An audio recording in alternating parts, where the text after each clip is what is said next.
Olá, meu nome é Bruna e este aqui é Uma Dose de Histórias. E neste vídeo de hoje eu vou estar falando um pouquinho sobre este livrão, O Conde de Monte Cristo, e o filme. Bom, para começar, é uma aventura ler um livrão dessa grossura.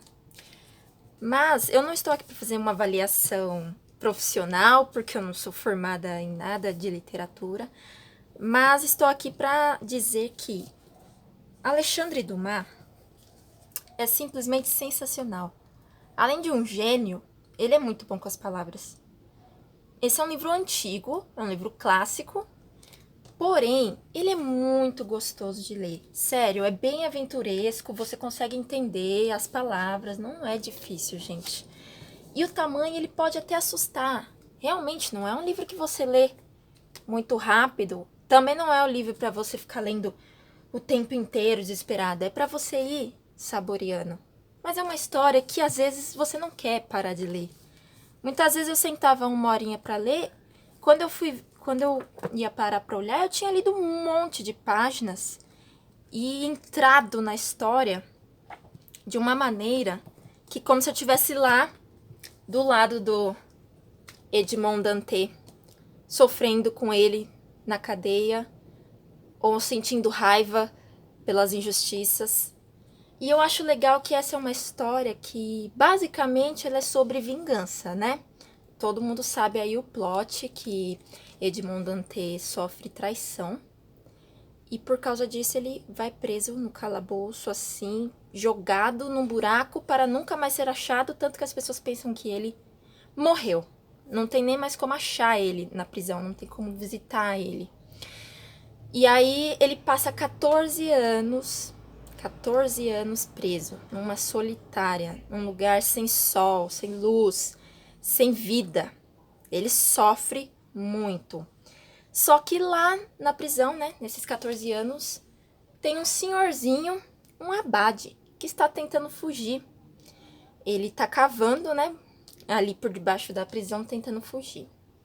E ele já prometeu muitas e muitas vezes para diferentes carcereiros uma fortuna, milhões e milhões de libras, porque ele diz que tem um tesouro escondido, que ele vai dar um mapa para a pessoa pegar o que quiser, desde que deixasse ele sair. E mais uma vez é uma outra pessoa inocente presa. O abade também não era para estar ali preso, mas todo mundo considera ele louco, já que ele diz que tem esse tesouro. Mas Edmond Dantès estava solitário e precisava dessa companhia. E ele acaba dando atenção para esse abade. E no fim, esse abade passa para ele muito mais do que um mapa do tesouro. Passa para ele o tesouro real, que é o conhecimento. Ensina para ele vários idiomas, ensina para ele etiqueta, ensina para ele várias coisas sobre a vida, sobre a sociedade, sobre como funciona a política, como funciona a sociedade. Ele ensina tudo que o Edmond Dantès vai precisar quando sair da cadeia. E os dois têm esse plano, né? De ali cavar e sair. Mas aí acontecem imprevistos. E eu não vou contar como que o Edmond Dantès foge, nem nada, porque isso pode ser um spoiler para quem quer ler. Daí, depois que ele escapa, depois de 14 anos preso, ele fica mais 10 anos se preparando, né, para essa vingança. Mas a gente não acompanha esses 10 anos dele. A gente vai descobrindo o que ele fez durante esses 10 anos antes de chegar em Paris, né, de chegar em Paris onde está todo mundo. A gente vai descobrindo aos poucos durante todo esse livro. E por que é tão grande? Porque a história não é simples igual a gente pensa. Ah, ele vem, vai se vingar e blá blá blá. Não, aqui são 4 homens diferentes que manipularam ali a situação a favor deles. Um porque tinha inveja do trabalho e de como ele estava sendo bem sucedido. O outro porque queria a Mercedes para ele. O terceiro porque estava vendo todo mundo fazer ali e maquinar, mas ele também tinha certa inveja e só pagou de ileso. Não, eu não participei, mas viu os dois fazendo, maquinando e fingiu que não viu. E o quarto é porque ia ganhar posição por manter ele preso e dizer que ele era culpado de certa coisa. Eu não vou dar muito detalhe porque é interessante ler para entender o que acontece. Então, no caso, são 4 homens. Mas quando a gente vai acompanhando a história da volta do Edmond Dantès como o Conde de Monte Cristo, nós passamos a conhecer ali a sociedade nobre de Paris e como esses 4 homens acabaram ali. E aí nós descobrimos que esses 4 homens, eles não só fizeram esse pecado, entre aspas, contra o Edmond Dantès. São 4 homens ruins que construíram uma fortuna e um nome em cima de muitas pessoas além do Edmond Dantès.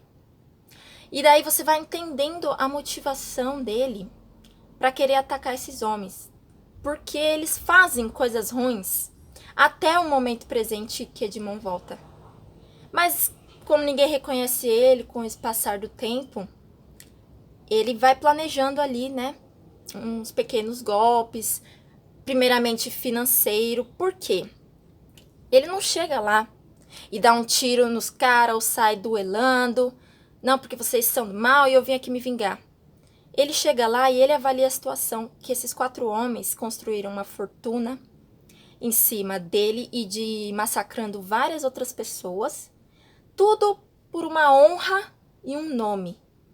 Uma honra que eles vendem, né? Uma aparência de honra, de nobreza que eles querem passar para todos ali da sociedade. Mas não são homens nobres, nem um pouquinho. Na verdade, são muito egoístas, muito mesquinhos. E muito maus também. Alguns fazem coisas absurdas. E é muito engenhoso os passos que o Edmond Dantès toma aqui para fazer a vingança dele ali, o retorno. Não é algo assim, pá, que vem com tudo. Ele vai planejando calmamente. E só que o que acontece? Chega um momento que ele mesmo começa a se questionar. Por que esses 4 homens construíram uma riqueza, uma fortuna, um nome, né?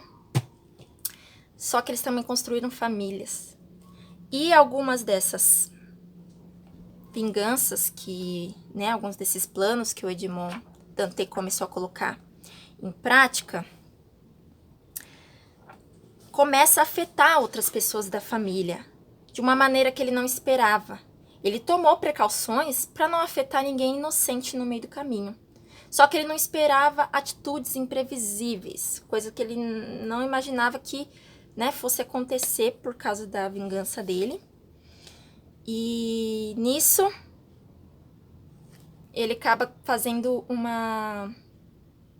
um erro, entre aspas, assim, né? Na mente dele, ele vê que foi com influência da vingança dele que prejudicou alguém.